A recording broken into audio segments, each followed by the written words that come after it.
Good morning student. मैं अनुराधा चतुर्वेदी, व्याख्याता, Bharatiya teachers training college Anandpura, Kota. आज का हमारा वीडियो बीएड द्वितीय वर्ष के विद्यार्थियों के लिए है जो कि इस समय इंटर्नशिप पर गए हुए हैं। उनके पास में जो 11 डायरीज़ हैं उसमें से हम diary number 1, diary number 2, diary number 3 का वीडियो अपलोड कर चुके हैं। डायरी नंबर 4 का भी वीडियो अपलोड हो चुका है। आज हम बात करेंगे डायरी नंबर 5 पर। डायरी नंबर 5 के अंतर्गत आपको विद्यालय सह शैक्षिक कार्यों में विद्यार्थियों की सहभागिता, इसके ऊपर कार्य करना होगा। ये जो आपकी डायरी है ये 2 वीक्स की है, मतलब 2 सप्ताह की है। इसमें आपको ये देखना होगा कि इस दौरान, मतलब इंटर्नशिप के दौरान विद्यालय में कौन कौन सी एक्टिविटीज़ हुई हैं। चलिए अब हम बात करते हैं सह शैक्षिक कार्य प्रपत्र पर। ये जो सह शैक्षिक कार्य प्रपत्र है, इसमें सबसे ऊपर प्रशिक्षणार्थी का नाम, जिसमें कि आपका नाम आएगा, दिनांक, जिस दिन आप जिस दिनांक को ये कार्य कर रहे हैं। इसमें गतिविधियां दी गई हैं। गतिविधियों में प्रार्थना सभा, सायंकालीन खेलकूद, उत्सव, पर्व, जयंती, बाल सभा, मध्याह्न भोजन आदि, इन सब चीज़ों को दिया गया है।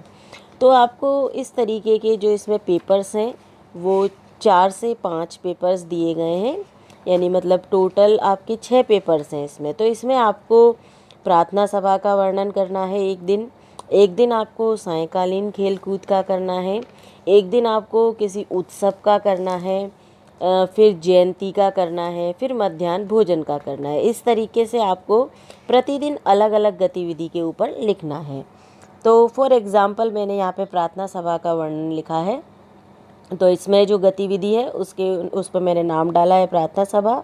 अब गतिविधि के संबंध में की जाने वाली पूर्व तैयारी, तो जो प्रार्थना सभा की तैयारी होती है उसके बारे में हमने बात की है कि इसमें पूर्व में तैयारी कर ली गई। 3 छात्राओं को प्रार्थना के लिए तथा 1 छात्र को कमांड के लिए तैयार किया गया, जैसे ये अपने महाविद्यालय में और विद्यालयों में किया जाता है।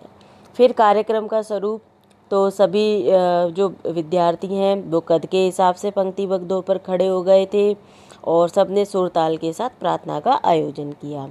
फिर गतिविधि में छात्रों की सहभागिता का विवरण, तो सभी विद्यार्थियों की सहभागिता थी और एक एक करके सभी ने इन गतिविधियों को पूर्ण किया। तो इसमें जैसे आपके महाविद्यालय में होता है अनमोल वचन है, प्रेरक प्रसंग है, समाचार है, अगर इस तरीके का वहाँ के विद्यालय में होता है तो वो आपको यहाँ पे मेंशन करना रहेगा। फिर अध्यापकों द्वारा मार्गदर्शन, तो अध्यापकों द्वारा समय समय पर छात्रों को मार्गदर्शन दिया गया। अगर उन्होंने गलत प्रार्थना गाई तो उसको सही करवाया गया। साथ ही साथ उनको सुर और लय के साथ गाने के लिए कहा गया। इस तरीके के जो भी सुधार किए गए उनको आपको यहाँ डालना है। फिर है कार्यक्रम का मूल्यांकन, तो सभी विद्यार्थियों ने सही ढंग से प्रार्थना का सभा का आयोजन किया और वो सफलतापूर्वक संपूर्ण हुई। फिर है अन्य उल्लेखनीय अनुभव, तो अब इसमें आपको अपने अनुभव बताना है, मतलब किस तरीके से और भी अच्छा इसको कर सकते थे। तो जैसे मैंने इसमें फॉर एग्जांपल डाला है कि अगर इसमें ढोलक होती या पेटी होती तो और भी अच्छी लगती। तो अगर आपको कुछ इस तरीके का कुछ भी अनुभव हो रहा है वो आपको डालना है। हस्ताक्षर में, प्रशिक्षणार्थी में आपके हस्ताक्षर और पर्यवेक्षक में जो भी वहाँ के हैं उनका हस्ताक्षर लेना है।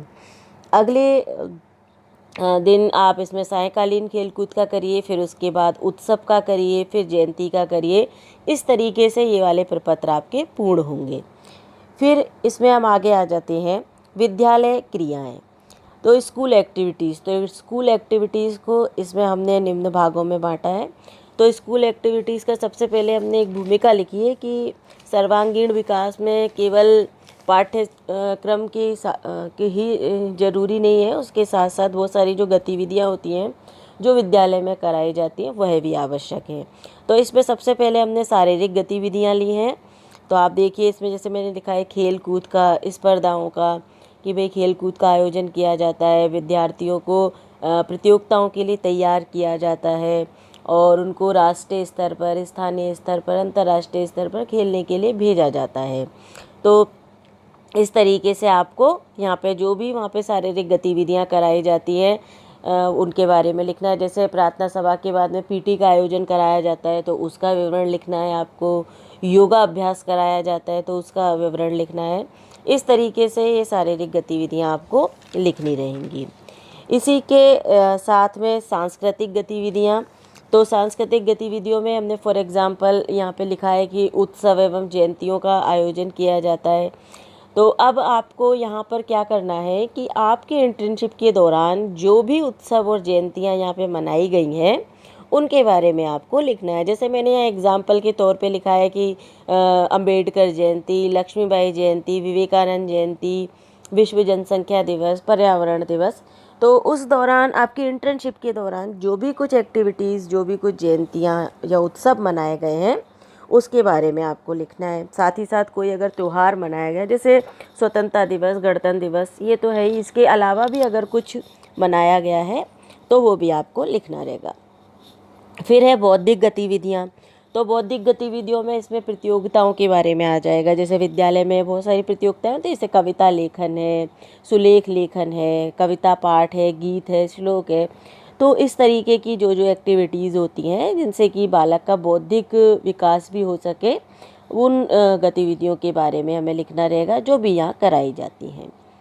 फिर इसमें चलते हैं हम शैक्षिक भ्रमण पर। तो शैक्षिक भ्रमण में बालकों में पर्यावरण जागरूकता, ऐतिहासिक जागरूकता और घर के बाहर समूह से सामंजस्य स्थापित करना। तो जो भी शैक्षिक भ्रमण उस दौरान कराए गए हैं, जैसे अभी मान लीजिए कोरोना का पीरियड चल रहा है और बालक नहीं आ रहे हैं, जैसे कुछ गाइडलाइन के अनुसार 1 सितंबर से बच्चे आने लगेंगे और उस दौरान अगर उन्हें कहीं भ्रमण पर ले जाया जाता है, कहीं कोई संग्रहालय दिखाने के लिए ले जाया जाता है या कोई और एक्टिविटी होती है तो उसका भी आप यहाँ विवरण कर सकते हैं। फिर इसमें चलते हैं हम स्वास्थ्य जांच। स्वास्थ्य जांच में तो आपको लिखना रहेगा कि विद्यालय में विद्यार्थियों को स्वास्थ्य जांच को स्वास्थ्य को ध्यान में रखते हुए समय समय पर स्वास्थ्य जांच कराई जाती है, जो कि निःशुल्क शिविर लगते हैं जिसमें आँखों का है, दांतों का है, सामान्य जांच होती है, जो टीके लगती है। तो इस तरीके से आपको ये करना रहेगा। तो डायरी नंबर 5 का जो पहला और दूसरा भाग था, यानी कि सह शैक्षिक कार्य प्रपत्र और विद्यालय गतिविधियाँ, विद्यालय क्रियाएँ, इसके बारे में आज हमने इसमें बात की। अभी इसी डायरी के और जो भाग हैं डायरी नंबर 5 के, उसमें आगे जो भी चीज़ें हैं उनके बारे में हम अपने अगले वीडियो में बात करेंगे। बहुत बहुत धन्यवाद।